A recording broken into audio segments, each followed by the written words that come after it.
Good evening. Welcome to the Municipality of South Dundas' regular council meeting for Wednesday, March 27th. We're with the team and our staff and a whole lot of guests tonight. Welcome to everyone that's here, and we'll get to introduce a few of you as we go along. I have a motion that we open the meeting, call the meeting to order, reconvene to open session at 6:03 p.m., and that council direct administration to carry out all actions as specified in the closed session minutes. Moved by Councillor Smith, seconded by Councillor Ward. All in favor? Carried. Okay. Confirmation of agenda. Any additions, deletions, or amendments to the agenda? Councillor Smith. 10G, which was the resolution from the town of Goderich for the return to combined Roma and OGRA conferences to discussion. Discussion? Very good. So we'll move 10G to discussion. Thank you, Councillor Smith. Other amendments, Clerk LeBrun? Mayor Broaden, through you, we'd like to add a report under bylaw, Section 8 bylaw, item E, and that would be to appoint fire chief. Very good. So amended. Any other amendments? Councillor Ward? Can we also pull 10 F out of consent? I'd like to speak to that. 10F, Blue Box Regulations. Yes, please. Thank you. We'll move 10F to discussion items. Any other amendment, deletions, or additions? Seeing none, I have a motion that let it resolved. The Municipality of South Dundas approve the agenda as amended. Moved by Councillor Smith, seconded by Councillor Ward. All in favor? Carried. Okay, item number 4, disclosure of pecuniary interest and the general nature thereof. Deputy Mayor St. Pierre. Thank you, Mayor Broaden. We declare on action item request 7A, the application for the plan subdivision for Velcrab Homes, as I'm employed by the company that's providing the civil engineering and planning services. Very good. Thank you, so noted. Any other pecuniary interest, general nature thereof, to announce? Okay, seeing none, we'll move to 5, adoption of minutes. I have a motion that resolved that the minutes of the following meeting, including closed session, be adopted as presented. The meeting of March 6, 2024. Moved by Councillor Smith, seconded by Councillor Ward. All in favor? Carried. Okay, delegations. So 2 delegations tonight, and our first delegation is Rebecca Luck from the SDG Library. Welcome to South Dundas, Rebecca. Rebecca and I will spend tonight and tomorrow together as we have a county library board meeting in Ingleside tomorrow night.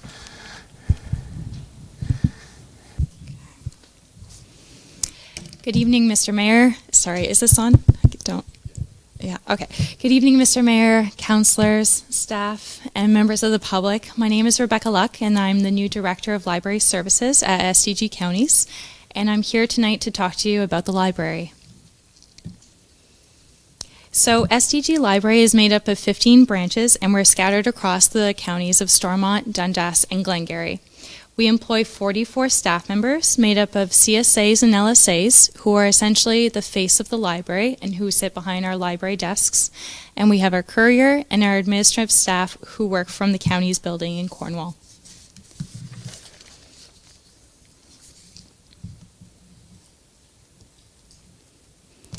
The Iroquois Library branch is located in the Iroquois Civic Center at 1 Dundas Street.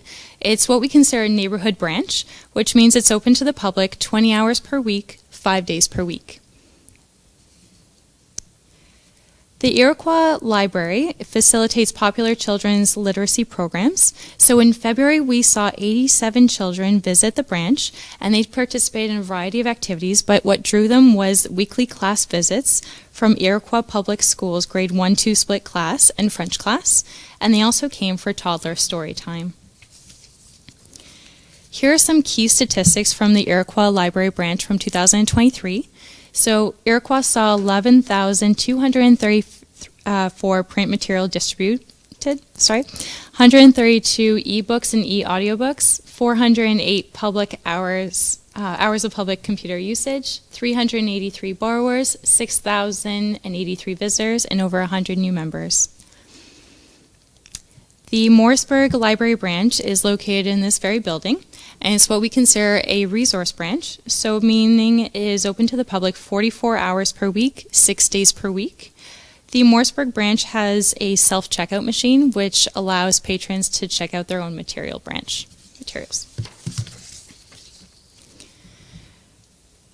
So at the Morrisburg branch, we have a multitude of social clubs, and that's really what it's known for. So they meet monthly for the Spice Club, the Seaway Yarn Knitters, the After School Club for Teens, and the Homeschool Hub. Just in February alone, we saw 112 participants, and a patron recently reached out to us saying, "I want to say that I am really enjoying the Spice Club. It is the highlight of my month. Not only have I learned so much about spices, but my husband has too. Great recipes have been discovered." The branch also provides outreach services to the Hartford Retirement Living Facility.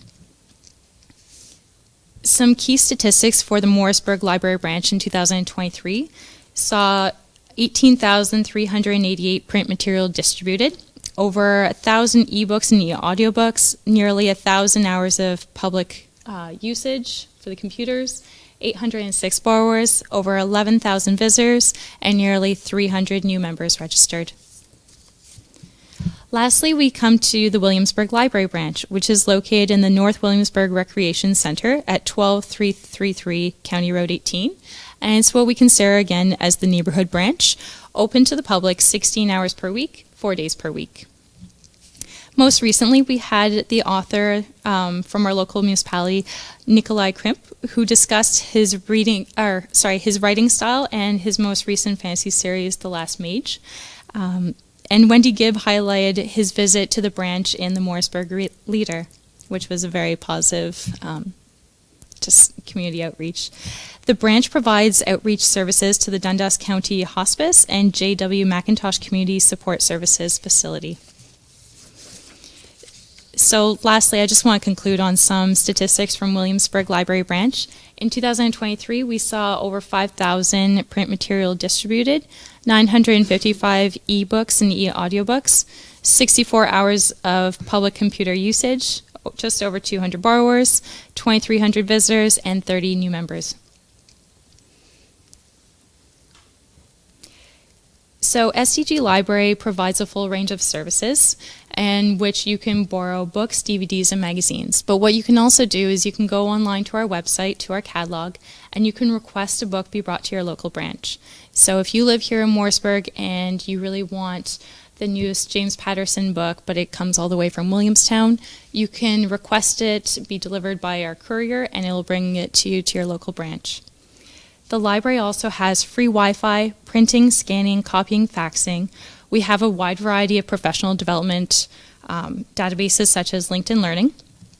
Patrons can borrow museum passes. They can also browse local history materials.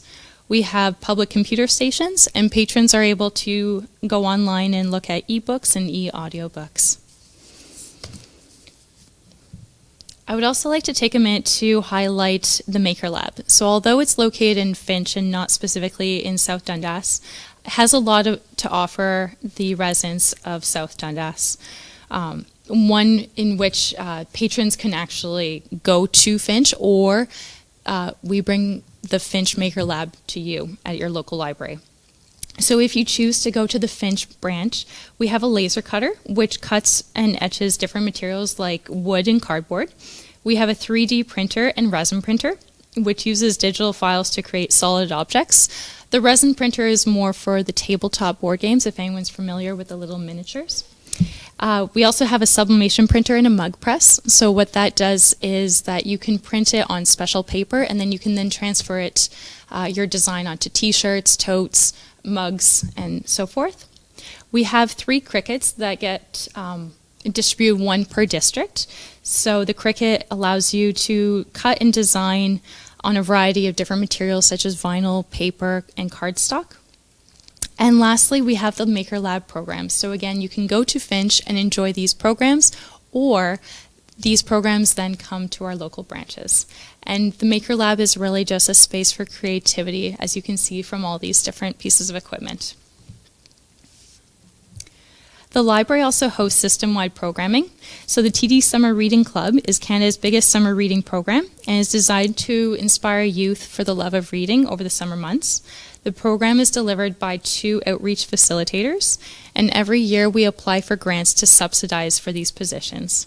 2023 marked the return of a fully in-person program, which we saw a 20% increase from 2022, with weekly programs reaching over 1,200 participants, being children. STG Reads is sloganed One Book, One Community, and it's a program that encourages all residents across STNG to read one book and then come together for one culminating event with the author.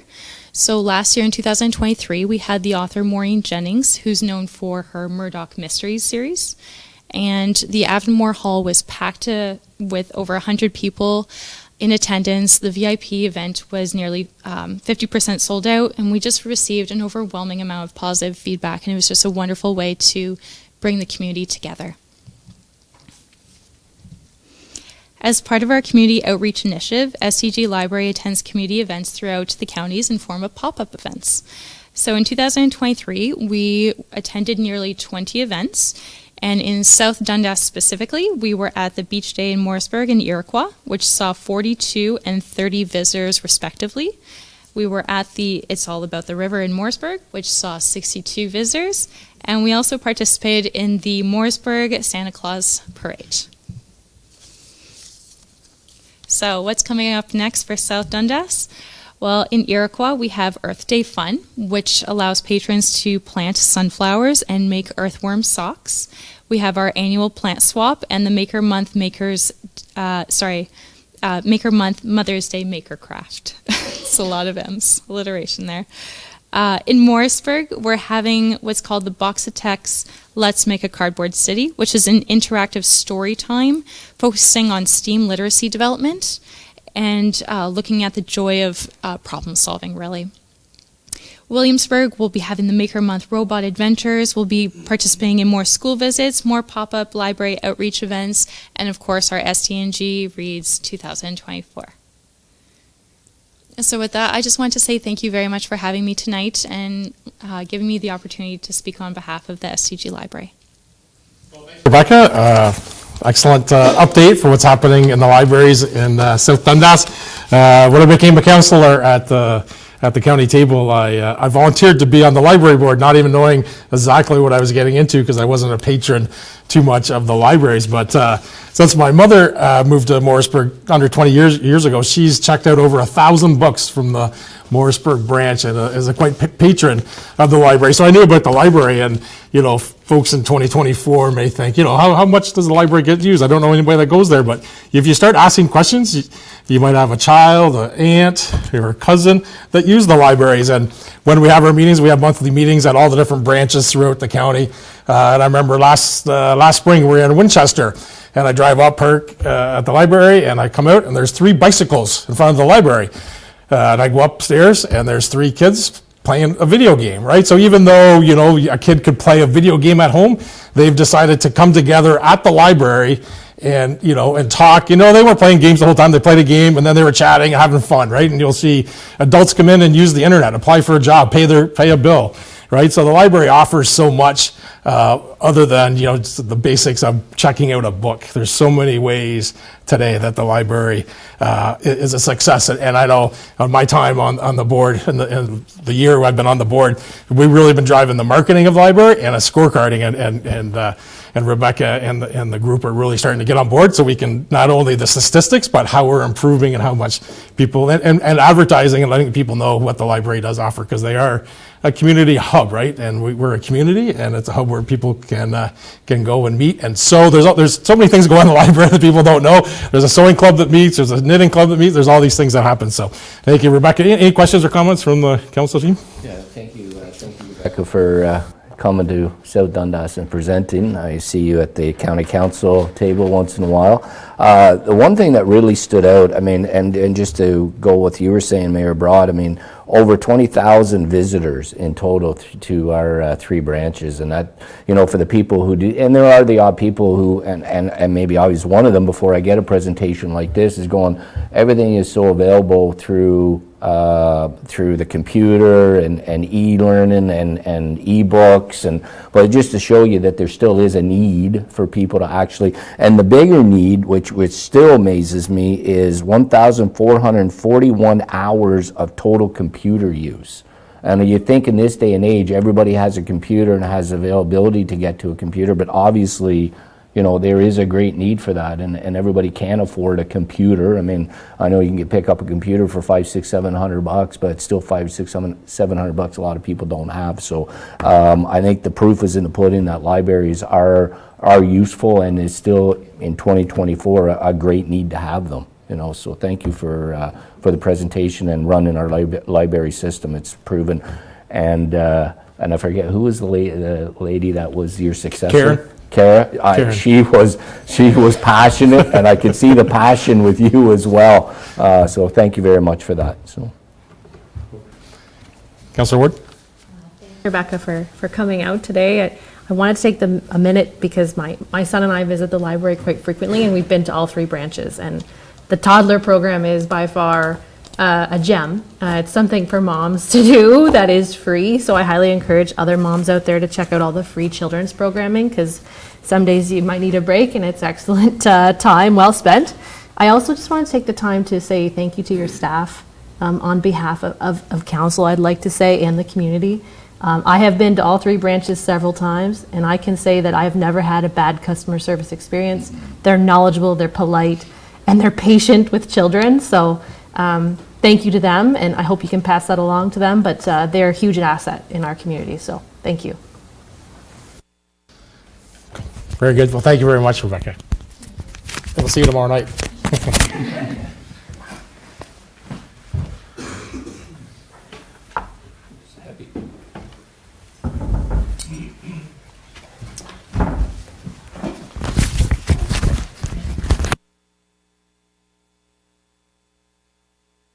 So our next delegation is South Dundas Fire Emergency Service. We're going to talk mission, values, and vision, and I'll call on Lieutenant Bill Chafe tonight, and Fire Chief Jeremy Eldred Hughes. Welcome, guys. Good evening. Thank you, Mr. Mayor and Council. One of the things that we've been working on with South Dundas Fire is updating our mission, values, and vision. And we have a little presentation tonight for each station within South Dundas Fire. And I couldn't think of anybody better to do that presentation than Lieutenant Bill Chafe. So, okay, well, thank you. Thanks, Mayor Broad and Council, for the opportunity to speak to you tonight about something that I think you'll agree is pretty exciting. So as you know, and have discussed at length in these chambers, it's been a period of considerable change for the fire service, both locally here in South Dundas and provincially. And we recognize that, you know, we had floating around some past iterations of language, values, mission, vision, some differing versions, and Chief Eldred Hughes recognized that it's a good time to revisit that and consider that language in light of, you know, the changing environment that we find ourselves in now. And so we did a little bit of consultation with our 3 stations and our membership, and sought some input and feedback about what we hold important and why we do what we do.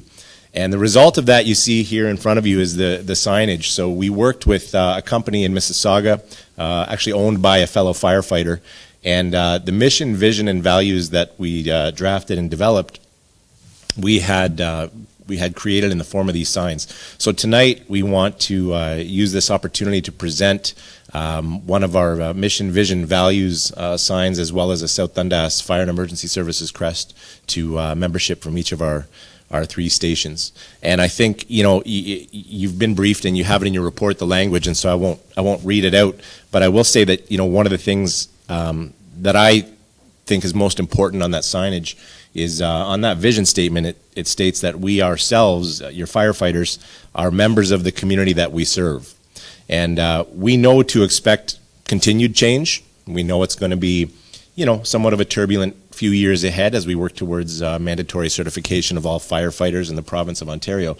It's a tall order, but we are on the heels of a huge success with our organization, as you know, having completed our Firefighter 1 and 2 training for our new recruits, and riding the wave of that success. We're proud to have some language, some words that we can rally around. We have a tribal language in the fire department, as some of you know, having served as firefighters yourselves. Sometimes when we talk, folks don't know what we're talking about when we speak in our language about trucks and tools and training and strategies.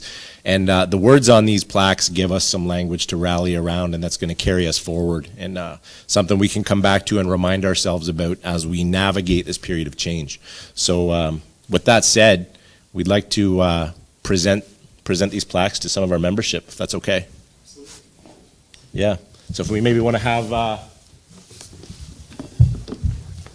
couple folks from each station come on up and grab one of these babies.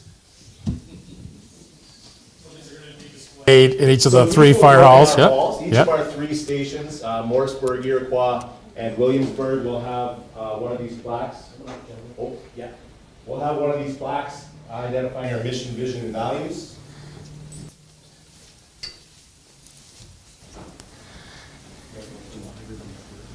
Yeah, when they come on up, just invite them up. Yeah, invite them up this way. Yeah. Sure, you guys want to come on up here? Yeah, we'll get you. That'll be Morrisburg. Deputy Chief Van Allen. Yeah. Well, here, actually, you want me to? One young man. Yeah. One wing, yeah. I think, go in front. Sure. I don't want to see your backside. You good? Yeah.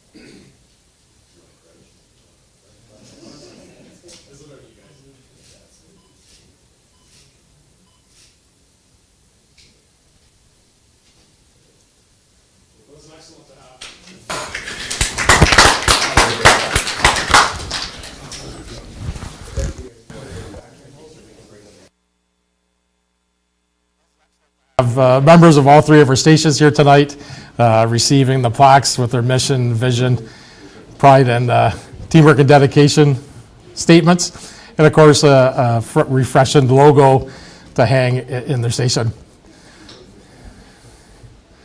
So for Fire Chief and Lieutenant, certainly nice to see, you didn't specifically read the mission and vision, we had it on the screen, but, you recognize that you have community residents and visitors, right? We protect all of those, as it's not always a resident, it could be a visitor, or vice versa.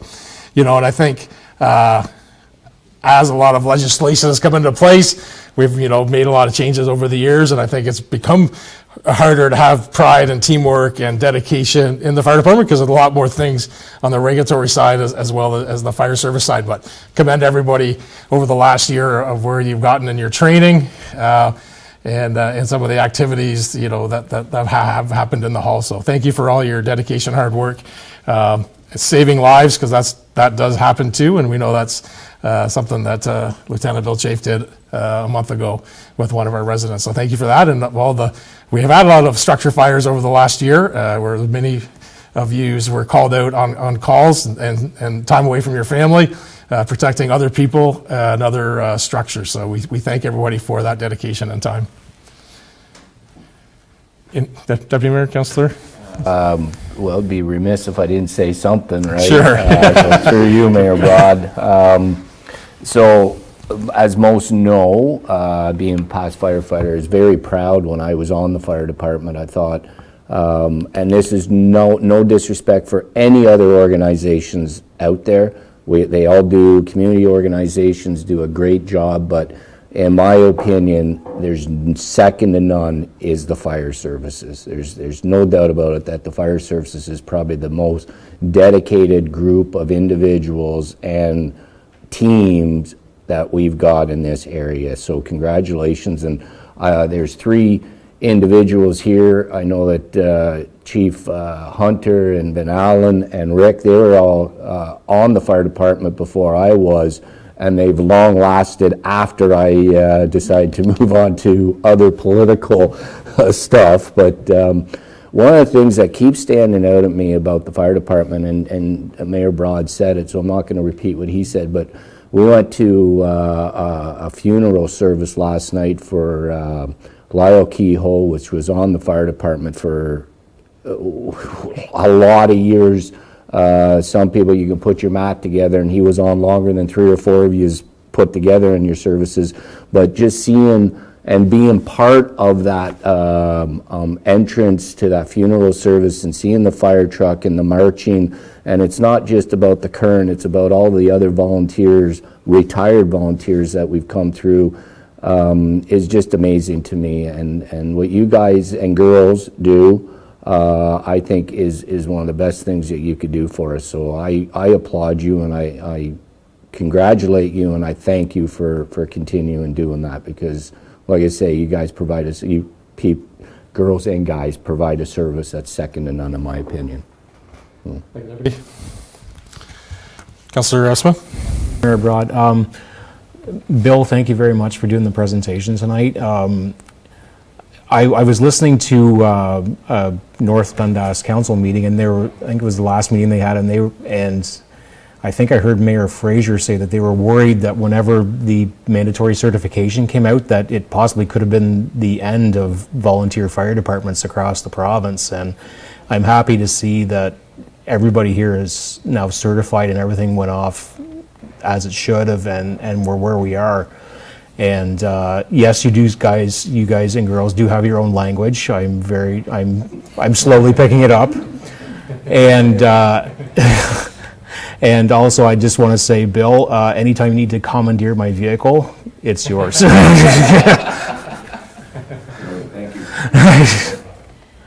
you. I'll just echo everybody that's already talked. I think everybody knows here that I'm very appreciative of everything all of you do all of the time. You take time out of your own personal lives to respond to other people's worst days, and somehow you make their days a lot better. So thank you. And also thank you to your family. I see Bill, your wife's in the audience tonight.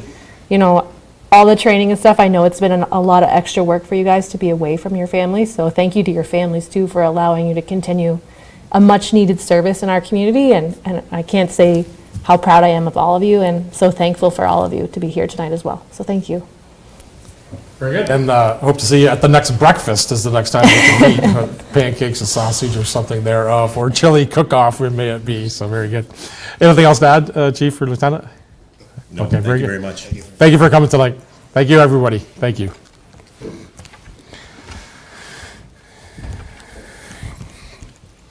And I don't think any of us would be offended if you would like to continue with your evening versus listening to us, but that's fine. Either way.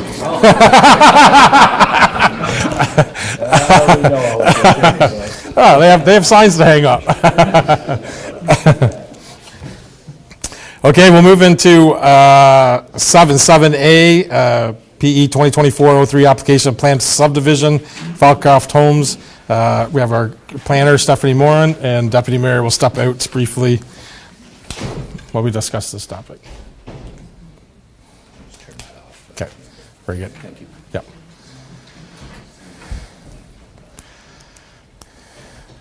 Ms. Moran. Thank you. Good evening, Council. So as you likely remember from the public meeting on February 14th, South Dundas was circulated on a plan of subdivision application 02 SDS 2023. It was an application made by Vailcraft Homes Limited on behalf of the current owners, Stephen Merkley Drywall Limited. Vailcraft intends to develop approximately 299 residential units constructed in a variety of housing types, which includes 58 single detached dwellings, 24 semi-detached units, 105 townhouse units, 112 apartment units, a community park, and 2 stormwater management ponds. This proposal kind of came on the heels of discussions with Ross Video, who communicated the need for housing current and future employees as part of their future expansion plans, as well as those identified through their employee survey. The application was supported by a draft plan, conceptual servicing report, Phase 1 ESA, planning rationale, and traffic impact study. A zoning amendment was also submitted ahead of time to accommodate the draft plan. The actual bylaw would return to council at a later date if draft plan approve is granted. Vailcraft's proposal encompasses the elements of a blended neighborhood which will offer a variety of housing types to accommodate a variety of needs. And as discussed in my report, the proposal is consistent with the provincial policy statements and the county official plan by providing a variety of housing types, densities, and uses land resources, infrastructure, and public service facilities to support the current and projected needs of the community. It promotes active transportation, walkability, and publicly accessible natural settings in the form of that new parkland. The proposal is the largest subdivision in South Dundas since the Seaway went through in 1958, and it seeks to address the needs of the community by also maintaining that quality of life that South Dundas residents have come to know and love. The detailed design process, so to speak, the meat and potatoes of this, comes after draft plan approval and is issued and is the largest portion of the process. So things like road design, water and wastewater and utility design, lot grading, and formal stormwater design are designed, reviewed, and bound to the development and land by a subdivision agreement to be registered on title. So just a reminder that the United Counties are the approval authority for land division, and if supported by council, the conditions, as I've outlined in my report, will be forwarded to the county for consideration as they move forward with the evaluation of the application. All right. Thank you, Ms. Moore. As we continue down a multi-step process to two shovels in the ground. Any questions or comments, councillors, at this point? Okay, I have a motion that council supports plan of subdivision application number 02 SD 2023 based on the conditions of approval described in Schedule A of the action request dated March 27, 2024, and further these conditions be forwarded to the United Counties SD and G and the applicant representing the municipal's formal comments on the proposal. Moved by Councillor Smith, seconded by Councillor Ward. All in favor? Carried. Thank you, Ms. Moore. Yes.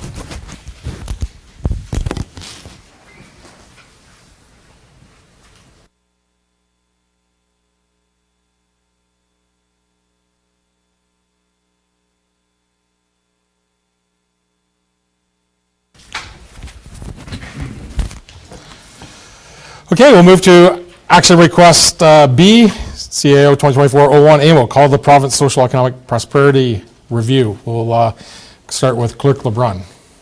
Yes, thank you, Mayor Broad, and good evening, Council, and through you. This action request before you is a support resolution requesting the province of Ontario to undertake a comprehensive social and economic prosperity review. And this review would promote the stability and sustainability of municipal finances across Ontario. So the last time this type of review was done was in 2008, so it is long overdue. As you all know, municipalities provide critical services that are fundamental to the economy and the quality of life of our residents. And the current fiscal framework that enables municipalities to deliver these important services is broken. Municipalities own and operate more public infrastructure than the provincial and federal governments, and municipalities are responsible for maintaining these assets that are always bringing growing costs. So evermore, municipalities are being asked to take on complex issues such as health care and social challenges, homelessness, addressing mental health and addiction crises. So this resolution, this long resolution in front of you, is something we feel would be a good resolution to pass. And at the March 18th County Council meeting, they supported this resolution as well and brought it forward. Is there anything you want to add? So through you, Mr. Mayor, just to add on to what Clerk LeBrun had to say, the municipal revenues, we just finished budget, and then the Ontario budget came out yesterday. They're not growing with what the added costs we're getting with inflation, gas prices, and anything we're doing on the infrastructure side. We're working on our asset management plan, and when it's complete, we will see that what the municipality has to fund in terms of infrastructure and what the available funding is from the province is not adding up. Yesterday in the budget, for example, there's going to be a program available that we can access a grant or a potential grant for recreation and or facilities, and there's $200 million available in the province, which sounds like a lot, but there are 444 municipalities, so when you break that down, it's $500,000 per municipality. And if you look what it costs to rebuild an arena or renovate an arena, it's not $500,000. So there's simply not enough. The current fiscal arrangements undermine our ability to invest in infrastructure. There simply is not enough at both the provincial and federal level. And lastly, we got to think about our constituents, our taxpayers, including small business owners, and we have a lot of, we're an aging population. We have a lot of people on fixed income who live in our municipality, and we can't afford the downloaded provincial costs. Thank you, Clerk and CEO. Any comments at this point on the, Councillor Ward? So thank you, Mayor. So I appreciate this report coming because I actually didn't see it at County Council, so I really do appreciate you bringing it forward. I think it's insane to think that property taxes subsidize the provincial budget by $4 billion a year. So just take that into mind. We face a lot of sometimes criticism at the municipal level when we pass a municipal budget because taxes are going up, but if we're subsidizing the entire province, obviously South Dundas is not subsidizing $4 billion worth, but we are subsidizing a lot of provincial programs. One that comes into my mind and actually makes me furious is the Dundas Manor project. I'm sure the public knows about Dundas Manor and how they have a shortfall for budget to build the new Dundas Manor, and unfortunately the province has capped their funding for that project and the community must raise the remainder. And as part of your property taxes, we do contribute to Dundas Manor every year. So another basically reality in our area that we're subsidizing the provincial government's programming when it's something that you already pay in your provincial taxes.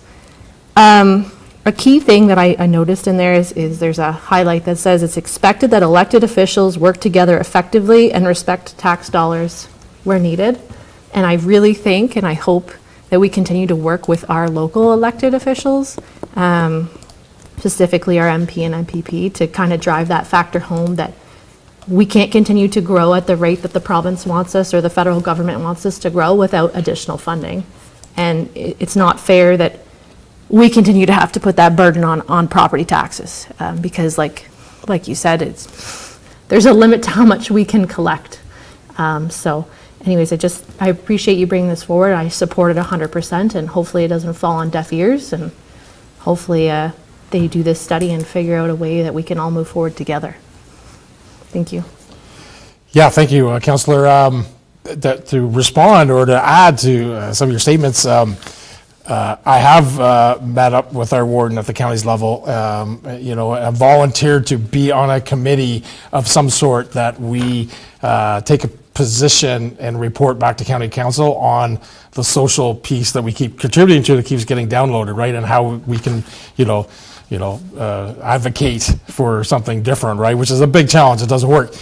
We also, on this note, have a meeting with our MPP Quinn next Friday, where Deputy Mayor and I are going to reach out, and this is one of the topics that we want to. So we are, as elected officials, trying to push forward, but we are South Dundas at SDNG in far eastern Ontario. So we'll just do our best, right? And resolutions and being part of it, right? And put our hand up to say we want some more change and we need some help is all we can do and we'll keep doing that, right? So I think we owe it to our residents and our taxpayers for that. Deputy Mayor? Through you, Mayor Broad, I wholeheartedly agree with everybody, what both of you are saying, and wholeheartedly with this report as well. I mean, at some point in time, our provincial government, our federal government, but our provincial government needs to do a much better job at providing additional funding for the lower tier municipal governments. And to be quite frank with you, I don't see any reason why not. I mean, we went to Roma, CAO Mills. I forget what the dollar of unspent dollars was, but was it $7 billion worth of unspent money at the provincial level? And I'm going, why is there $7 billion of unspent money? Spend the money, give it to the municipalities, give it to the social programs that need the money. There's really no reason for it. So, as we have to have a balanced budget at the end of the year, nobody else seems to have a balanced budget. So, and I'm not saying we shouldn't have a balanced budget. We definitely should have our budgets balanced at the end of every fiscal year. So, we just got to, there's two things. I mean, we still got to recognize that we're hoping our provincial governments are partners. We hope that our county councils continue to be partners, and we can all do a little bit better at ensuring that we protect each other's best interest. And I looked at that at a county level. I mean, I think the 6 municipalities is the county's partner. And when they need help, they should lean on us, and we need help, we need to lean on them, and we just need to continue that discussion and that avenue, and I support this wholeheartedly, and hopefully some messaging actually gets through, and we can see some relief, or at least as Tim Mills says, CAO Tim Mills says, at least start increasing the funding based on the cost of living and CPI. And I mean, we look at that in the construction development industry all the time, and so we know what the dollars are and what the increases are. So it's just a matter of them stepping up and helping us out the way they should. So that's what I'd say about that. Very good. Any other comments? Councillor Smith? Very broad. I mean, if you look at we went through the budget, and if you look at the 10-year history of the gas tax transfer, and it trends down, and I mean, it needs to go the other way. I guess it's plain and simple. We just keep having to go to the tax base to fund more stuff, and it's not fair. But we have to have a balanced budget, so we don't have any choice. Well, and to that, sorry. And to your point, I mean, look, if they made us whole on the farm tax like they used to, then we would receive a heck of a lot more funding. And that's just one item. Yeah, because that's another one that went away, because there was a transfer that was supposed to happen to make up for that, and it's nearly at nil. Correct. So, yeah. I just think it's something that we need to continuously talking to our MPP about, and trying to, I think they understand, but they're just not understanding. Yeah. That makes sense. Thank you. Yes, no, that's good. So thank you for bringing that forward. And obviously, Deputy Mayor and I have seen this the second time, because we saw it last weekend, have discussed it. So I do have a resolution, which I'll read, but I'll read swiftly. Whereas current provincial municipal fiscal arrangements are undermining Ontario's prosperity and quality of life, and whereas nearly a third of municipal spending in Ontario is for services in areas of provincial responsibility and expenditures are outpacing provincial contributions by nearly $4 billion, whereas municipality revenues such as property taxes do not grow with the economy or inflation, whereas unprecedented population and housing growth will require significant investments in infrastructure, whereas municipalities are asked to take on complex health and social challenges like homelessness, supporting asylum seekers, and addressing mental health and addiction crises, and whereas inflation, rising interest rates, provincial policy decisions are sharply constraining municipal fiscal capacity, and whereas property taxpayers, including people on fixed incomes and small businesses, can't afford to subsidize income redistribution programs for those most in need, and whereas the province can, should, and invest more in the prosperity of communities, and whereas municipalities and the provincial government have a strong history of collaboration. Further, that a copy of this resolution be sent to the Premier of Ontario, the Minister of Municipal Affairs and Housing, the Minister of Finance, the Association of Municipalities of Ontario, MPP Nolan Quinn, MPP Stefan Sarazan, local SDNG municipalities, and Eastern Ontario Wardens Municipalities. And resolved that the Council send out a request that the Province of Ontario commit to undertaking with the Association of Municipalities of Ontario concept of social and economic prosperity review to promote stability and sustainability of municipal finances across Ontario. Furthermore, a copy be sent to the Premier of Ontario, Municipal Affairs, MPP, and Warden. Moved by Councillor Ward, seconded by Councillor Smith. All in favor? Thank you for Rebecca's still here listening to me read. Thank you. Okay. And I look forward to, on a committee, meeting with Nolan Quinn. Like, so just passing this resolution is just one step, right? So we didn't bring the report, do a resolution, we're going to end it. We have meetings set up, so hopefully we'll have more to come in the future. 7C, TS 2024-01, backhoe purchase, Manager Roads, Mr. Hyman.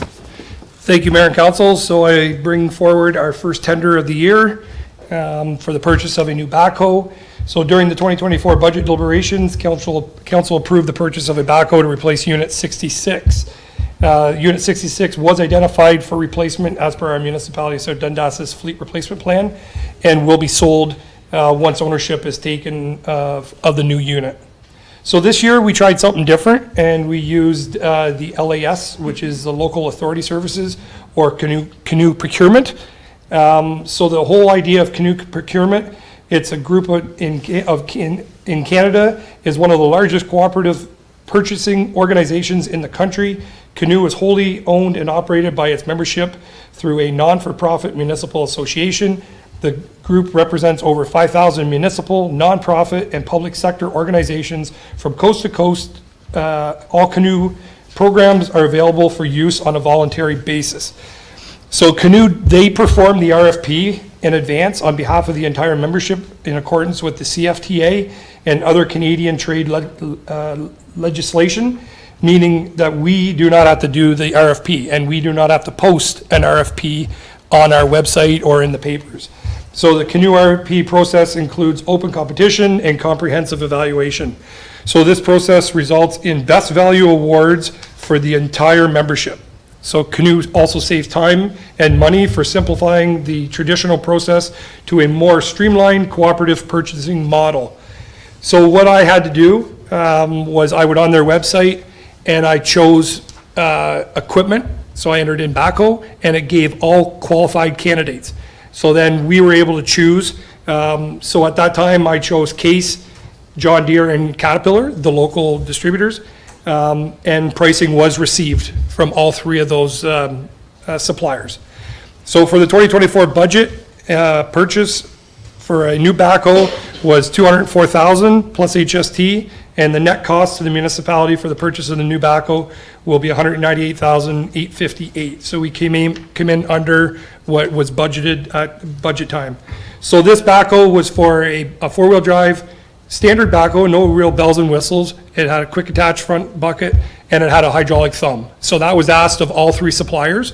And I also asked for pricing for a 1 year, a 2 year, I asked for a 1 year standard. I asked for a 2 year or 1,500 hours, 3 year or 2,500 hours, and 5 year or 4,000 hours on powertrain and hydraulics.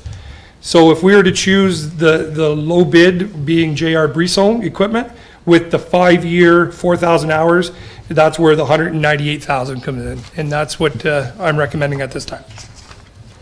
Very good, thank you.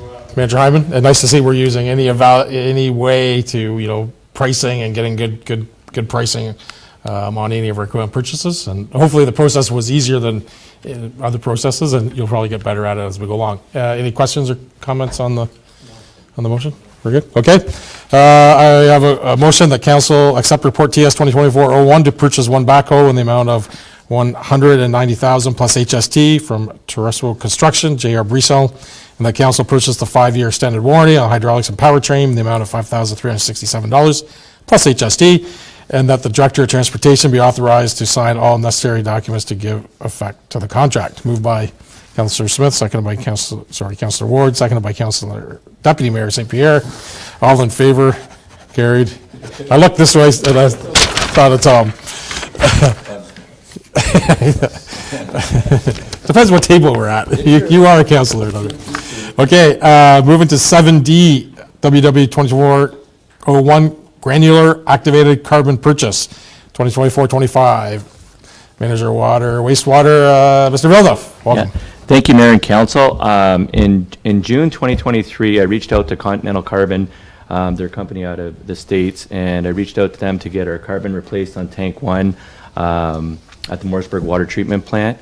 I got a quote at that time of $68,460. So I brought that to the budget, and it was passed at budget time. When I went to purchase the carbon in January of 2024, it went up to $76,820. So I had some back and forth conversations with the Continental Carbon, asked why it went up so much, and they said everything's going up. Anyways, I was successful getting the price back to $68,120. In order to get that quote, we already budgeted the first tank, but next year I was going to budget for tank 2 and 3. So in order to do that, we just have to commit to purchasing tank 2 and 3 next year. So if you have any questions, I'd be happy to answer. And I will get, it is going to come in at the same price as $68,120. There could be a savings of up to $50,000 in the future. Right. 3 tanks, so we would get all 3 done over right. the next 2 years. And how frequent do we replace the carbon? So it's never been done. It's never been done. And that's a good sign, because typically places I was told the carbon lasts about 10 years. So we were able to get 18, 19 years out of this carbon. Years. So I'm guessing that's the Excellent. year. Yeah, That's what we're going to get out of it, 18, 19 years in the future. Excellent. And thank you for looking ahead and planning and negotiating, to try and save us as much money going forward. Comments, questions? Councillor Ward? The only comment I have is it's unfortunate that CCG decided to kind of hold us over a barrel there. Obviously, by saving us money, they're actually making more money in the long run, whether or not we were going to buy it from them next year. I would just ask that in the future, I don't know what kind of quote they gave you, but maybe we have a template or something where they have to agree to hold their quote for so many months, because I'd hate to lock in this and then them come to us in 25 and say, oh, actually, it has increased again, and then we have to commit to more. So I just wanted to make that point, because, Sorry, through you, Mayor and Council. By committing to this today, I will be sending them a PO. They asked for, and we don't have to purchase till next year, but we're committing to purchasing 2 and 3 next year. And unfortunate, the thing out of all this, I know there's different suppliers. Continental Carbon, I reached out to many municipalities in the area, and I reached out to an engineering firm, and they're the only the only game in town too. So it's kind of a niche market. Supply and demand on this one. For sure.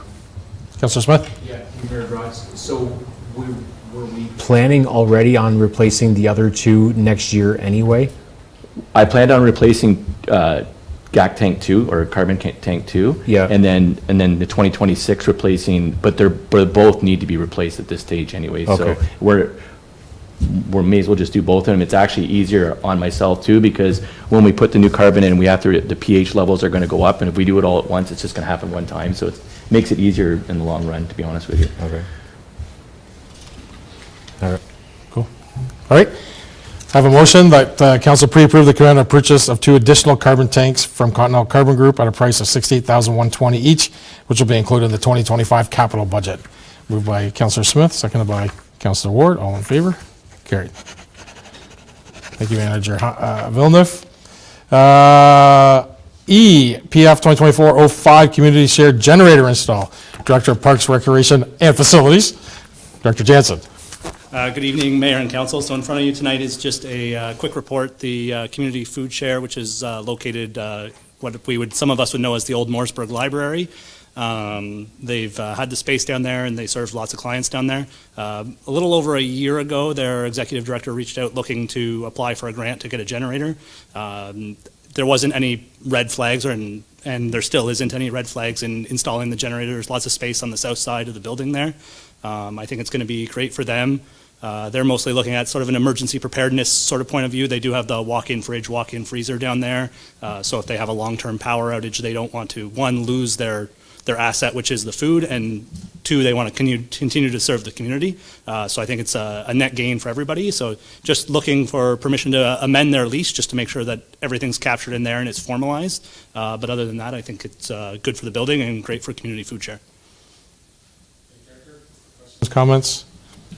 Seeing none, I have a motion the council permits the installation of a 20 kilowatt generator at 28 Ottawa Street, Morrisburg, Ontario, to be installed by tenant at Community Food Share as outlined in the report, and the clerk and director of Parks and Recreation Facilities be authorized to execute the lease amendment to the existing agreement to incorporate the responsibility of all parties. Moved by Councillor Ward, seconded by Deputy Mayor St. Pierre. All in favor? Carried. Sticking with Director Jansen, PF 2024-06, Justice Building HVAC repairs. Go ahead. Thank you, Mr. Mayor. So a little less exciting than the last one, I know Director or Manager Villeneuve had me a little disappointed about his carbon tanks. We're in the opposite situation at the Justice Building. So the Justice Building is served by two rooftop units. One serves sort of the OPP space. There's a bigger 15-ton unit that serves the rest of the building, so what would be the courts, the lobby, all the common space. The unit's about 13 years old. We had an engineering report done. My apologies for attaching the entire thing, but them darn engineers, they put all different parts of the information you need throughout the report, so I just attached it all. But you'll see in there, there's a few lines that talk about that unit that has failed us. It's oversized. So I outlined 4 options for council's review. Obviously, this is unbudgeted, so it all falls down to the bottom line. So the first option is to do some engineering further than the report that was mostly focused on air quality and COVID, to actually downsize the unit, get an engineering spec done, and move forward with a smaller 10-ton unit on it. Obviously, you're looking at a cost difference in saving with a smaller unit. Option number 2 is just to replace the heat exchangers. Technically, we could get away with replacing only one of the heat exchangers. It's sort of like a finger, 2 halves that go in. It would be half the cost. I didn't recommend that option because if you're in there doing one, you might as well do both. So that's about a quarter of the cost of the unit though. And then option 3 would be stick with the 15-ton unit, not look to downsize it. We'll save on the engineering costs, but we'll have to buy a more expensive unit and life cycle. Eventually this next new unit will fail and we'll want to continue to, so we'll see the savings long term there. And then option 4, which I know was hinted at throughout the engineering report, is that building is original to the Seaway and the ductwork in there. It was originally the municipal office and the ductwork's still laid out for a municipal office. We have thermostats that are in one section, which is in one tenant space that controls areas of another tenant. If this was a new building similar to this building, it would be this 15-ton, 10-ton unit. These would be split into multiple small units. Gives you redundancy. It would be the best way to do it. Perfect world, maybe now is the time to do that, but I think for an unbudgeted item, I don't think council's going to move in that direction. So that's option number 4. Outside of that, I recommend option number 1, which I think it's unfortunate that the unit broke, but I think investing $15,000 into a 13, 14-year-old unit, it's sort of the transmission on your car's going. It's 13 years old. Do you replace the transmission or you get a new car? And, we could win, we could lose. We have had some issues with this unit in the last 4 or 5 years, so I'm fully recommending that we move forward with going down to a 10-ton unit. Thank you, Director. Questions, comments? Deputy Mayor? Tom. Okay, Councillor Smith, yeah. I just had one question. So normally on your furnace at home, if a heat exchanger ever went in it, you would just throw it out and automatically replace it. I don't even think you can replace them. So on a commercial unit like this, is it something that is normally done to replace a heat exchanger on a unit this size? So through you, Mayor Broad, I'll stick with my car transmission analogy. The heat exchanger is the longest warranted piece in a full-size rooftop unit. Obviously, it was a 10-year warranty. We're at 13 years. So if we were within the 10 years, the manufacturer would replace it. We're just outside of it. But you can replace them. It's not a problem, but it's just the trickle effect that could happen. Like the heat exchangers on the heating side, what's going to break on the cooling side next, Yeah. right?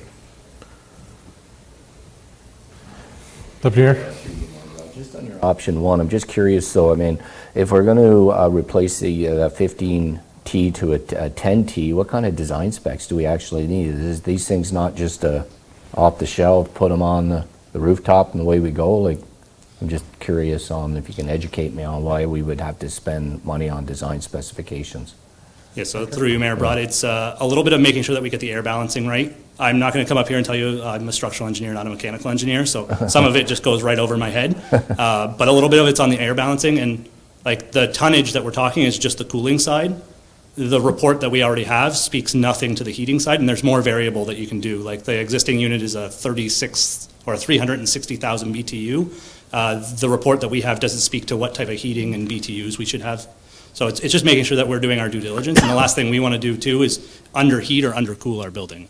So it's more about efficiencies of the building itself. And what would we guesstimate design spec, like what this fee would be on top of the 42? I reached out to the company who prepared the engineering report, and they magically fill in the gap in between the costs, but it's about $10,000.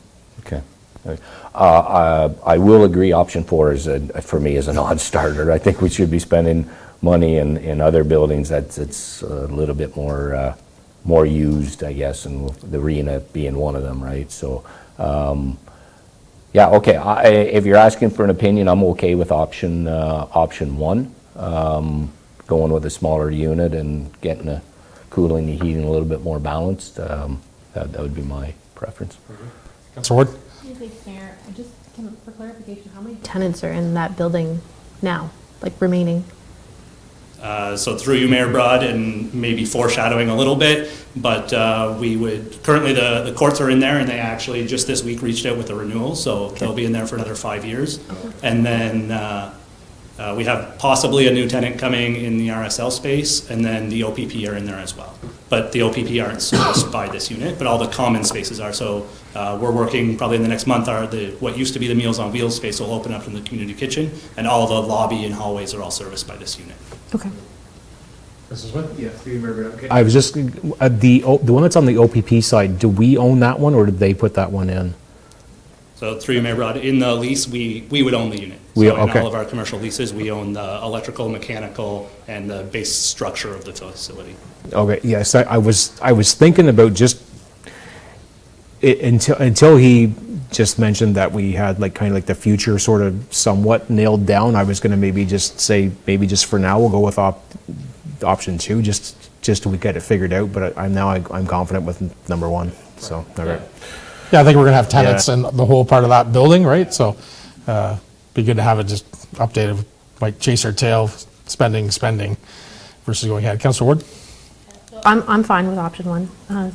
Director Jansen, I think I just want to make sure if we're entering into new leases that we factor in the costs that we're spending on this building now, and making sure the lease reflects these additional costs that we didn't really foresee. If we have locked in leases with other places, it is what it is, but if we're entering into new ones, I just want to make sure we're kind of getting cost recovery, so it's not costing the tax base additional funds. I know that, the revenue from these rent or leases or whatever go into a reserve, but I just want to make sure that reserve is actually accurate with reflecting what we need to replace there. Okay. All right, any other questions, comments? Seeing none, motion, let's stop proceed with option 1 as recommended within report PF 2024-06 to replace the existing rooftop unit at the Justice Building. Moved by Councillor Smith, seconded by Councillor Ward. All in favor? Carried. And G, 2024-08 tender, PRF 2401, park gazebos. Director Jansen. Thank you, Mayor Broad. So in front of you, council is, Jeff or Director Hyman stole the thunder of the first tender, so I'll take the second tender of the night. Coordinator Palmer, Gaindo, and I put out the tender for park gazebos. So this was in the budget. We're putting one in Stewart Drive with the growth of Dutch Meadows. We took the cash in lieu, so we're continuing to invest in that park. The goal to make it better serve both sides of that road. And then the other park we were going to put one in was Loyalist Park, which is it's grown in popularity amongst locals with the busyness of our waterfront. Additionally, we've seen so much growth along Lakeshore since it went from being a county road to a township road. So that was the idea of investing in both of these parks from the Parkland Reserve. We did get 5 bids from contractors, so as you can see, Gauthier Excavation came in with the lower bid. I did reach out to them. They do have they're going to do the excavation work. They do have a subcontractor who does all their framing. But other than that, I'm recommending, the projects did come over budget, but I'm recommending that we just take the remainder out of the Parkland Reserve and move forward with the project. Thank you, Director Councilor Ward. Just out of curiosity, thank you, Mayor, through to you, Director Jansen, that's a big 28,231. Did they explain why they're so much higher over what we anticipated, or just out of, because that's the lowest bid, right? Like, Yeah. the others are far much over, and just curious why they came in so much higher, if they gave you any feedback, or?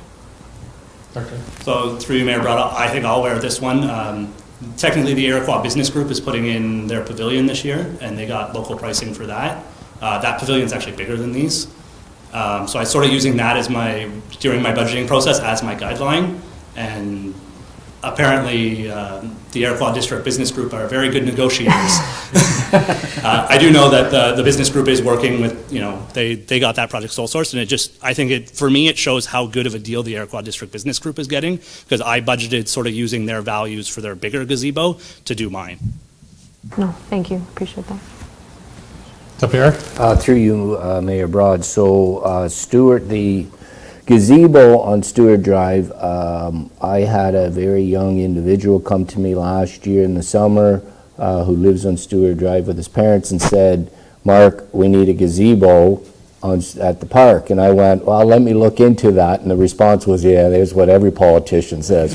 So to Camden, I'd like to say that hopefully we will approve you getting a gazebo, not just specially for you, but that you asked for one. So I just want to put that in there. Yeah, so just remind us from the budgeting when we talked about purpose of the gazebos. How do you see the public using them? What times? Just jog our memory from the budget. No, yeah, so through you, Mayor Broad, so gazebos, and much to the Deputy Mayor's point, I get the same comment all the time. We're cutting down trees, we're losing shade, the fight to get into shade.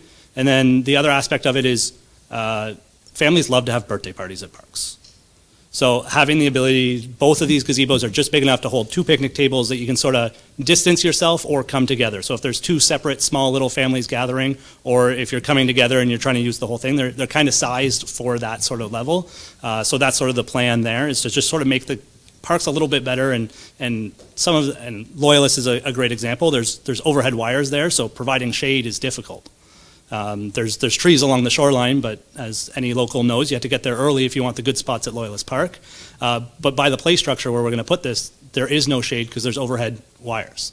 So this provides, the parents who are there with their kids a spot where they can sit down near the park and still have shade for, maybe they have a younger kid or a baby that they need shade, and that might be something that stops them from going to the park. So that's sort of the mentality around it. Additionally, I will admit we did do this. We did the design for these gazebos last year. They are designed to go in any park in South Dundas and to be variable size. So like Stewart Drive is actually getting a 12 by 16, and Loyalist is getting a 16 by 16, and they can go anywhere from 12 by 12 to 16 by 16. And the idea behind that is, as we continue to grow parks and invest in our parks, that we can take the same design and move it around and reuse it. Very good. Yeah, and I think as Dutch Meadows expands, there's more people closer on Stewart Drive, and Loyalist Park is quite popular with visitors and residents. So very good. Any other comments? Seeing none. Motion that council accept report PF 2024-08 to award the Loyalist Park Stewart Drive gazebo construction to Gauthier Excavation in the amount of $96,532.16 plus HST with funding from the Parkland Reserve. And that clerk and director of Parks Recreation Facilities be authorized to execute the contract. Moved by Councillor Smith, seconded by Deputy Mayor St. Pierre. All in favor? Carried. Last action request, Director Jansen, PF 2407, tender, PRF 2402, viewing platform. Director. So thank you, Mr. Mayor. So as council may remember, in November, late November, early December, we did some pre-approval in the budget process for the second viewing platform. I know it was requested in the 2023 budget. The first viewing platform hadn't been constructed yet, and we sort of wanted to see what the feedback on that one was. Council did agree to move forward with it in the budget, especially given the substantial donation from the Mooresburg Lions Club towards the project. So the tender was issued, and we got 8 results, which is great. That's from my point of view what I love to see. And outside of that, I know the first one's very popular. I know it did just go through another round of vandalism this week, so hopefully we see a downtick in vandalism while we continue to see the popularity of them coming through. But I have spoke with the Lions Club. They're still on board with it. They're happy with the price, so they're eager to get the project started more than anything. But everything else is in front of you. Comments? Yeah. Seeing none, I have a motion that council accept report PF 2024-07 to award viewing platform construction to Next Landscaping and Property Maintenance in the amount of $34,550 plus HST, and the clerk and director of Parks and Recreation Facilities be authorized to execute the contract. Moved by Councillor Smith, seconded by Councillor Ward. All in favor? Carried. Okay, bylaws. So 8A, speed bylaw amendment, 2024-20. Manager Hyman. Thank you, Mayor and Council. So this is a little bit of housekeeping and a little bit of amending the old speed limit bylaw that we had, which was presently 2020-122. So staff's recommending the following amendments to the speed limit bylaw. So Taylor Road Bridge, during its design, the new bridge, it was designed as an oversized single lane with a speed limit of 50. So staff is recommending putting the signage up at this time to represent the new 50 km/h speed limit. Alt Island Road, the speed limit is already posted as a 60. Therefore, the addition of the road to this bylaw just formalizes the speed limit. And then Willbrook Drive, so at our December 11th regular meeting, council passed a motion to regulate the speed on Willbrook Drive, which reduced the speed to 40 km/h. So signs have been installed on Willbrook Drive, and the sign is presently there on Alt Island Road. I would only need to order 2 50 km/h signs for the Taylor Road Bridge. So I can answer any questions which you have at this time. Thank you, Mr. Hyman. I'd be remiss if I didn't say, over the summer, I know Deputy Mayor had asked to look at some of the speed limits entering some of our villages and hamlets, and that's what some of the county work too, as well as maybe some of our work. So I know that's to come, but this is at least to get off the ground and get these ones done and the bylaw in place. Any questions on this one? Seeing none. Okay, I have a motion that the council of South Dundas adopt the bylaw 2024-20, being a bylaw to amend bylaw 2024-122, being a bylaw to set the rate of speed on municipal highways as presented. Moved by Councillor Ward, seconded by Councillor Smith. All in favor? Carried. Okay, 8B, 2024-21, marriage officiant appointment. Clerk LeBrun. Yeah, thank you, Mayor Broad, and through you. So as council knows, we do provide residents with civil marriage services under the Office of the Clerk. And at times or the clerk has the authority to delegate authority to people who can perform civil marriages. So Kimberly Castleman is the clerk for the SDNG counties and the director of corporate services. And because we are getting more and more requests to do civil ceremonies, we thought it would be beneficial to the service delivery to have another person capable of officiating these civil services. So this bylaw is simply to appoint Kimberly Castleman as civil marriage officiant for the municipality of South Dundas. Very good. Thank you, Clerk LeBrun. Any questions, comments? Seeing none, I have a motion that bylaw 2024-21 being a bylaw to delegate authority to Kimberly Castleman to perform civil marriages be read and passed in open council, signed and sealed. Moved by Councillor Smith, seconded by Deputy Mayor St. Pierre. All in favor? Carried. Thank you, and thank you, Ms. Castleman, for taking on some of our extra work when our other officiants are busy or on vacation. Bylaw C, 2024-2022, Development Agreement, Ontario Power Generations. Ms. Moran. Thank you, Mayor Broad. The county issued provisional consent to sever, subject to the owner, OPG, entering into an agreement with municipality with regards to road frontage and access. So this comes as severance application B123-23, and it's an application to sever 14.135 hectares of land from the balance. So on that image, the pink portion to the east, and then the balance being the blue portion to the north. It only has frontage on Bowks Road, which part of it is not maintained by the municipality at this time. The severance really helps the owner move forward with their development plans, but the agreement also provides for possible future access through any other future road. You will notice on the bylaw too, we just got it back from OPG's lawyers just this afternoon, so it says the same thing, it's just got a few technical changes. I was glad to see there's lots of OPG land throughout Eastern Ontario, especially along the waterway as they cleaned that through the seaway. So I see just some activity to start some potential developments, or at least get things organized to sell thereof. Any questions or comments, Deputy Mayor? Yeah, thank you, Mayor Broad. Just a quick question on background number 5. It says the area in question includes lots owned by the municipality that could ultimately be reconfigured. What lots are they? It didn't really come out on the. Are Sorry, they the 2 lots that are fronting onto Carmen Road? On Bowks Road. So there's a few municipally owned properties. Okay, so not the pink, not the 6418s. No, Okay. those are, that's another severance. Okay, that's what I Previous was a little bit severance confused from about. 2018. Yeah, okay. So that's really has nothing to do with this. It was just kind of a point in your background. Okay. Yeah. Thank you. Very good. I have a motion that council approve bylaw number 2024-22, a bylaw to enter into a development agreement with the Ontario Power Generators, Inc. Moved by Councillor Smith, seconded by Deputy Mayor St. Pierre. All in favor? Carried. 8D, 2024-23 JW Macintosh Support Services Lease Agreement. Director Jansen.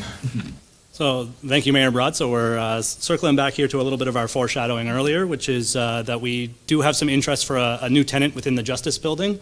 JW Macintosh did reach out. They're looking for a little bit of space for their personal support workers within their operations. Other than that, staff have worked with them. I know that the space does need a little bit of work, and JW Macintosh has already reached out to me and been in to measure things and work on a few things within there. They've reviewed the lease, and they're happy with the terms and conditions within it. Outside of that, I think it's a great situation for the municipality, as the RSL lease just ended on March 8th, and by March 28th, we're entering into a new lease agreement to fill the space, which in today's market is a great situation for us. But other than that, I'm happy to answer any questions you guys might have. To fill the space so quickly. Councillor Ward? Yeah, thanks, Mayor. So just to your point number 5 in your report, just highlighting again, so you say the additional tenant will bring lease revenue for the facility to $106,000. Operations costs on the facility are currently $40,000.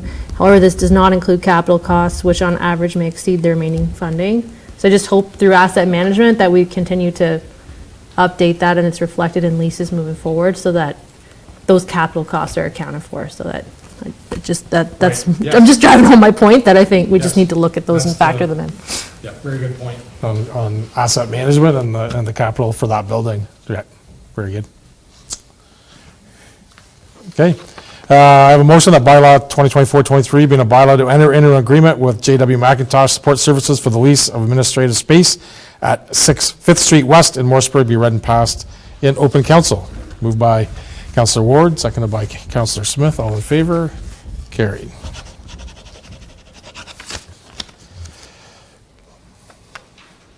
Okay, 8E, appointment of fire chief. Through you, Mr. Mayor. CIO. Recommendation, I bring it to council tonight to appoint Jeremy Aldred Hughes as Director of Fire and Emergency Services and Fire Chief. In June of 2023, council appointed Mr. Aldred Hughes as Acting Director of Fire and Emergency Services. In the last 9 months, we've seen significant progress and success, which includes the internal program for training Firefighter 1 and Firefighter 2, our ongoing fleet management, risk assessment, and our upcoming fire master plan, which are extremely important. On the communication side, our Meet the Firefighter, our firefighter campaign was extremely successful. And we've also implemented a cost recovery strategy through Fire Marquee, and we've already received our first check back on that. Updates to the emergency management plan. And I just want to also highlight to council with the budget process between 2023 and 2024, with all of the challenges we had with, especially on the training side and the things that we have to do provincially now, that we were able to hold the line on the budget line for the fire service. We recommend that council appoint Mr. Aldred Hughes, Fire Chief and Director of Fire and Emergency Services, effective April 1st, 2024, and perform the duties as set out in the Fire Prevention and Protection Act as amended, and any other act or municipal bylaw for the municipality of South Dundas. Question, comments from council? So I have a motion, the bylaw number 2024-26, being a bylaw to appoint Jeremy Aldred Hughes as Director of Fire and Emergency Services for the municipality of South Dundas, effective April 1st, 2024, be read and passed, sealed, and open. Council. Moved by Deputy Mayor St. Pierre.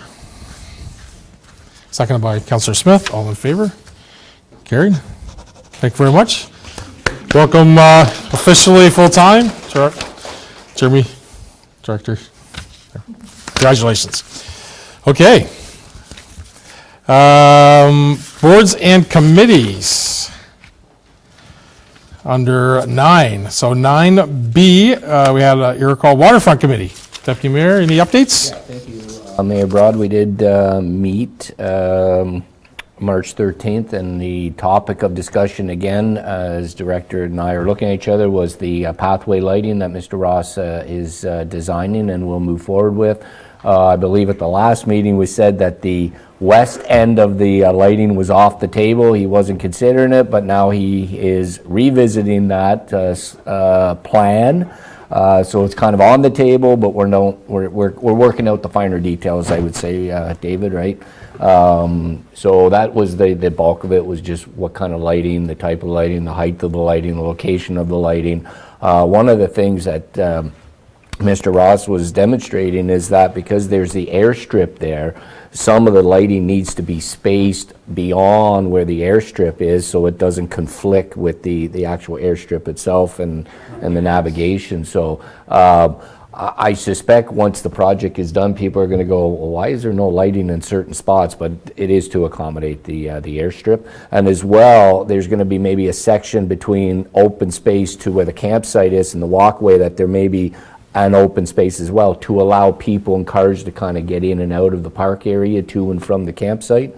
So there was some pretty good discussion on that. So I would say that was the bulk of the discussion. They just continue working with location of where they want some picnic tables and benches and trying to, again, determine the type of plants and bushes and stuff that they want to move forward with this year in the planting. So I don't know if David Jansen, Director Jansen, wants to add anything to that, but I think that's pretty much it. I have a question. And I may, yeah. you may not have an answer today, Well, but that's fine. usually if I'm on the I remember spot, last year, at the end of the year, we talked about maybe not cutting as much grass to control geese. Was that Correct. something you're Yeah, that's still on the something that table? they're gonna Okay, do, yeah, I just jogged my memory when you said planting flowers. Yeah, it'll and be that, so- interesting to see this year how that works out, and if it Yeah, does deter the if geese. it does and help, So, yeah. Okay. And we'll obviously want to report back to the Mooresburg Waterfront Committee on that one.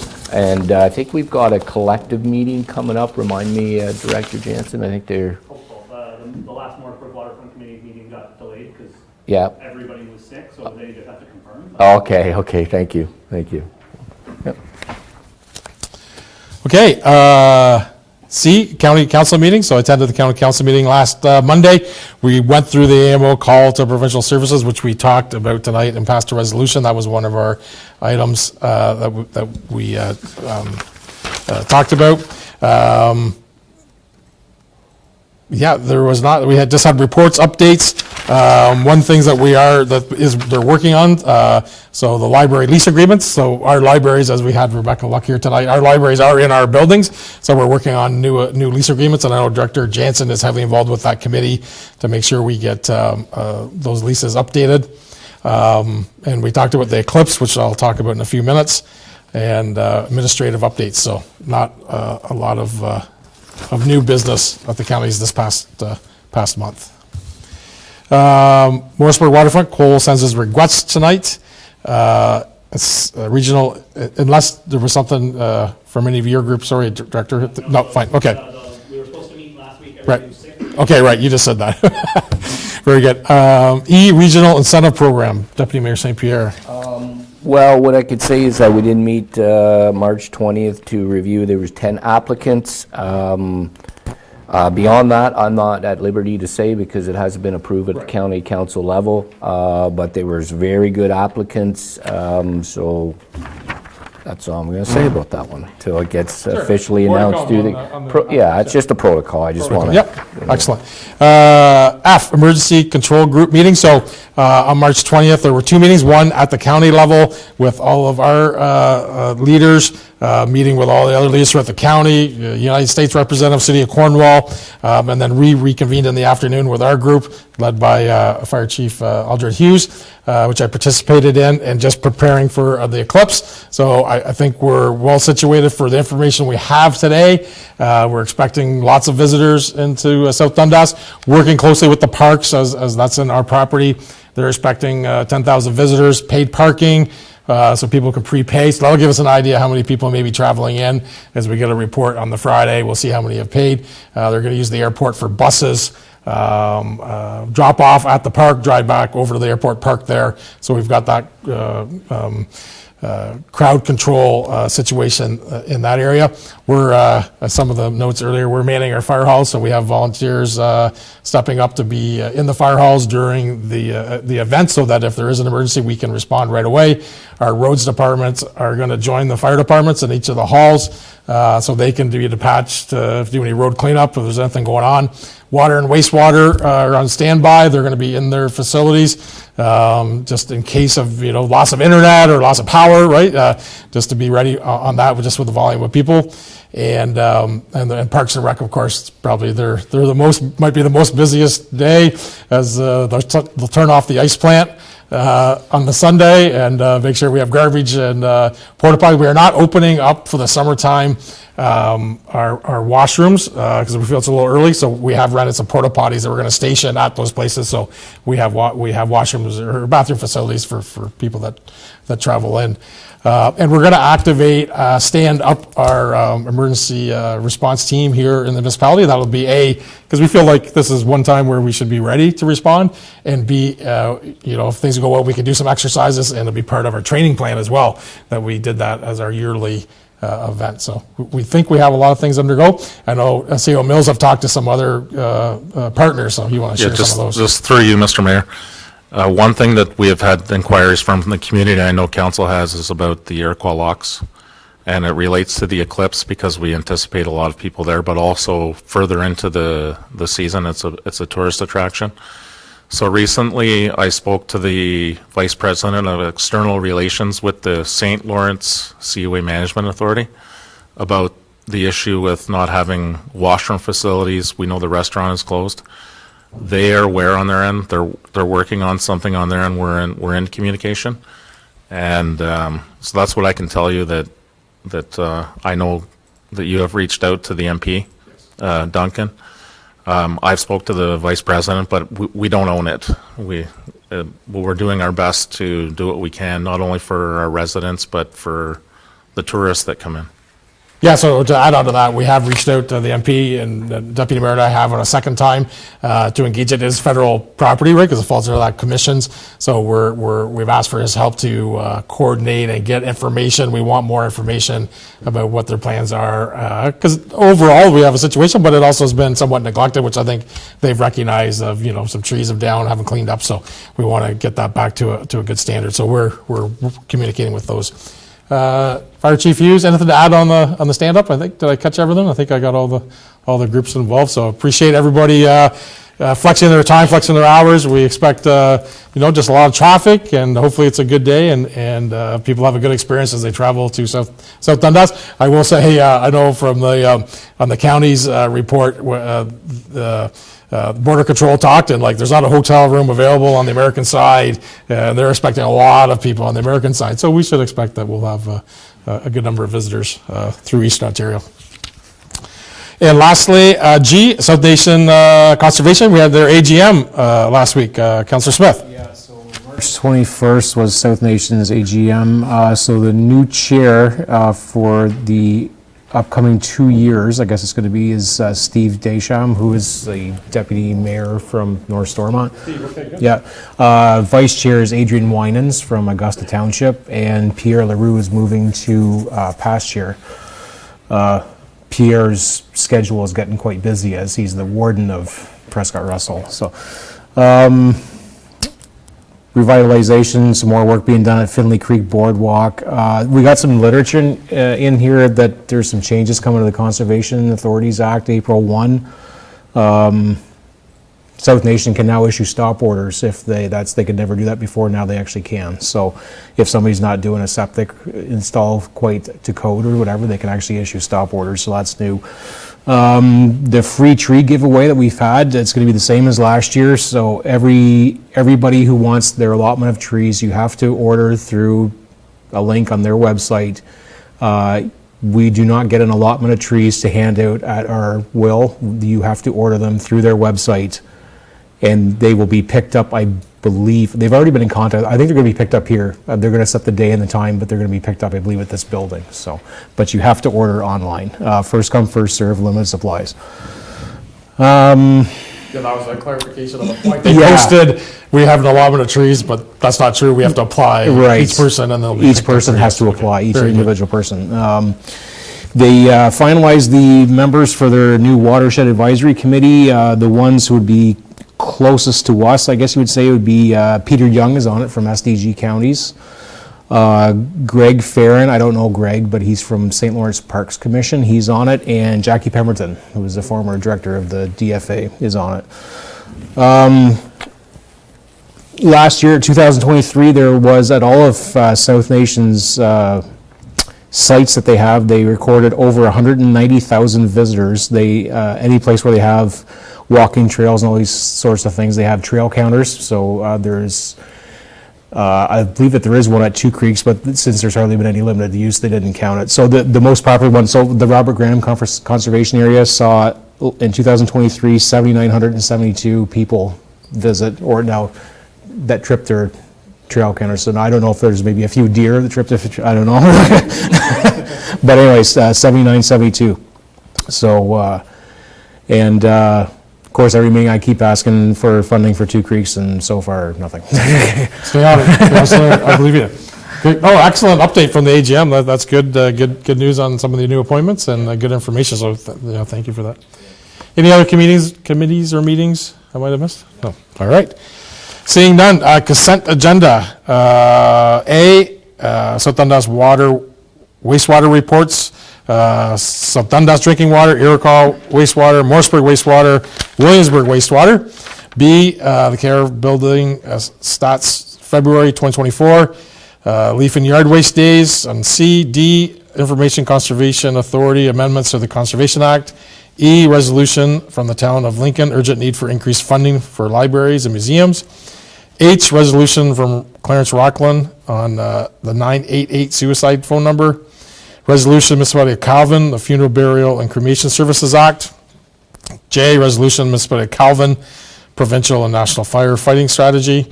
K, resolution, Township of Armorth, Operational Budget Funding. And I, resolution, Township of Amaranth Highway 413. So I have a motion that we accept all the items under the consent agenda be to the agenda and adopted as presented. Yeah. I forgot one here. I was actually going to ask to pull I had a question about the Iroquois wastewater for Director Villeneuve. Yeah, can I pull that one, please? Sorry for last minute. Okay. All right. So for the motion to accept everything under the consent agenda, Councillor Ward, seconded by Deputy Mayor. All in favor? Carried. Okay. So discussion items. We wanted to discuss. Here we go. So F. So the resolution from the Township of Perry, the blue box regulations. Councillor Ward. Thank you, Mayor. I'd just like to pull this and support it. So basically, for those who aren't aware, it's basically asking the province to reconsider what is ineligible and eligible sources for blue box collection. So currently in 2025, South Dundas will transition to the province, producers being responsible for collection of blue box material at the curb. However, they have determined that there are ineligible locations, which include commercial businesses, commercial farms, daycares, churches, all kinds of different things, including, I think, the municipal building actually is in there. So my hesitation with that is we've always, as a municipality, provided that service to those people. It was included in their tax rate, and it's unfortunate that the province has decided it's not a service that they need to move forward. So I would just like to support this and have the province maybe reevaluate what they consider eligible and eligible in the future. It would be to our benefit if they just took care of it. Yeah, correct. Yes. Right. Less of a hassle for staff and everybody else. Right, because foreshadowing is what happens July, It'll go to garbage January, most likely, right. yeah. yeah, Zach, so direct staff maybe come back with a resolution to support that at our next meeting. Very good. Any other comments on that? No. Okay, no, very good, thank you, Councillor. So G, return to the combined Roma and Ogre Conference. Councillor Smith? Yeah. I just wanted to make a comment now. So before, I'm going to ask the clerk of Brunt, so before, they did have a combined conference before, up until 19, was it? Or yeah. Yes. So it wasn't COVID that split that up, was it? It was, okay, it happened right the year before COVID.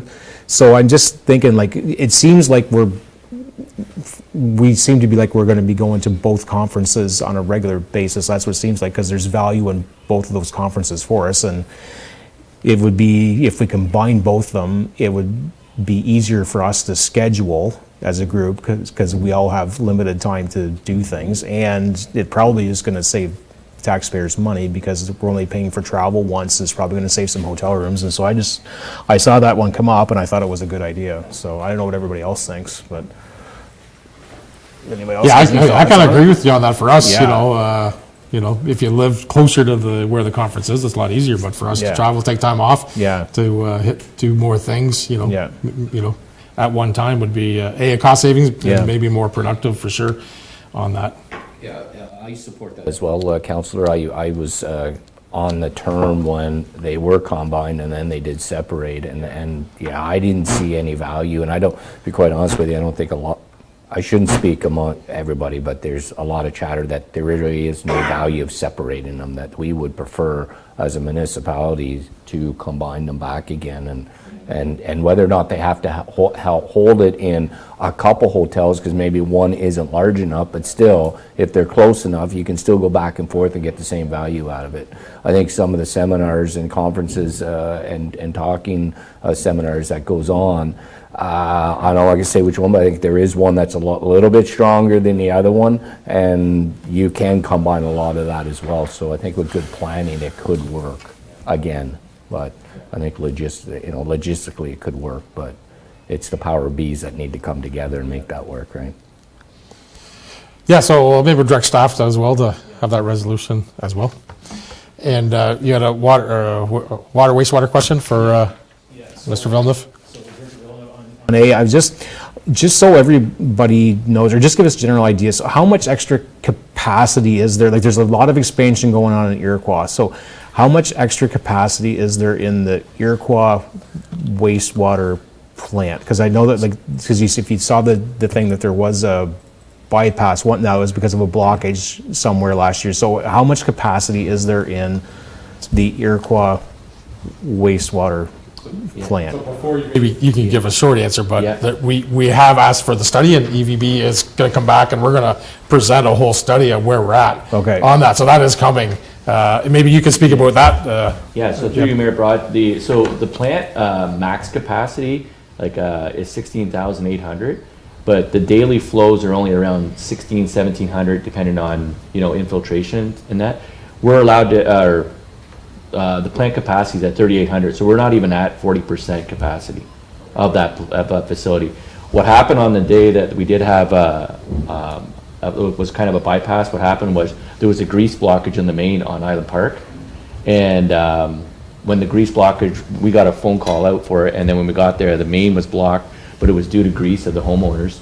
And anyways, once we freed it up, that surcharge of wastewater came to the plant, and it shocked the system, and that's what caused the bypass. But it's not because of anything to do with not enough capacity, that's for sure. We're only at around, I think the rate study, I think it's at 38%, but you guys will see that coming up. Yeah. Deputy Mayor? So there's two things, and I'm not going to specifically talk about Valcrap because I declared, but just on that piece of property, there was already a draft plan approval, and it was already the sewers and the plant should have already accommodated or accounted for the flows coming out of that property. So the Valcraft subdivision's not going to increase the flows by really that much.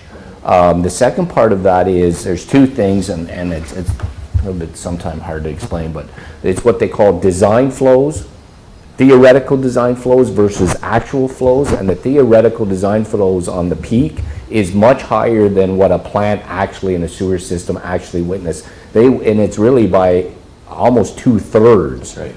So we may design for 10 liters per second, but in actual fact, the plant and the sewers may only see 3 liters per second. So there's some safety factors in the facilities as well, and I'm assuming the pump station is like that and the sewage treatment facilities like that as well, correct? Correct, and that's 100% right. Like the capacity that we give for each household for water and for wastewater, it's way above. But we have to do it on the maximum side of it. Because I've been asked the questions, saying. Okay, how much capacity? Yeah, because I've been asked that, and I Yeah. just, And it's valid, I think Yeah. that question as well on the expansions that we are witnessing. Swank Construction was the same thing, and I think as Mayor Broad said, the reports are going to tell us we have a lot of spare water capacity, and I think our our wastewater facilities are sufficient to accommodate any growth as well. And through you, Mayor, the rate study that's coming in will have Valcraft in. They're part of that rate study, so we actually they're allocated for that too. So you'll see that. Yeah. So follow up to that, same question for Williamsburg. So if for some reason down the road there was something additional came to Williamsburg, what's the capacity on that lagoon back there? So through you, Mayor Broad, we're only running one cell at the Williamsburg Lagoon at the time. Yeah. So we still have a full cell, but obviously if Williamsburg ever did grow up, there might need to be another pumping station put in. Okay. But, I mean, the lagoons we're only using one cell of the two every year, so there's lots of capacity there as well. Okay. Scary. If it would even be connected to based on location Yeah. as well, right? That would be interesting. Very good. Oh, thank you for your questions, Councillor. Thank you, Manager Villeneuve. Okay, so I'm going to go back to the agenda. Any notices of motion under 12? Okay, seeing none, what I'm going to do, I'm going to read the ratification bylaw. I will we're going to go back to closed session. I'll say ending points, and then we'll end the video then we'll just adjourn from the closed session. Okay, so I have a motion that bylaw 2024-27 being a bylaw to adopt, confirm, and ratify matters dealt with by resolution be read and passed in open council, signed and sealed. Moved by Councillor Ward, seconded by Deputy Mayor St. Pierre. All in favor? Sorry. Okay, and then I have a motion That it be resolved, the council convene to closed session at 7:46 PM to discuss the following matters under the Municipal Act, labor rate relations, negotiations, and a proposed acquisition, disposition of land. Moved by Deputy Mayor St. Pierre, seconded by Councillor Ward. All in favor? Carry. I apologize.